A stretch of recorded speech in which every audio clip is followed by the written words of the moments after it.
Welcome back to another technical deep dive here in the debug zone.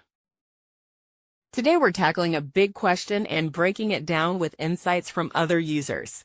Hopefully this clears up some misconceptions and helps you get the answer you need. So buckle up, stay a little curious, and let's jump right in.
And that's a wrap.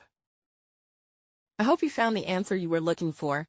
If you did, take a second to hit that subscribe button. It really helps out. And let me know in the comments which solution worked best for you. See you next time in the debug zone.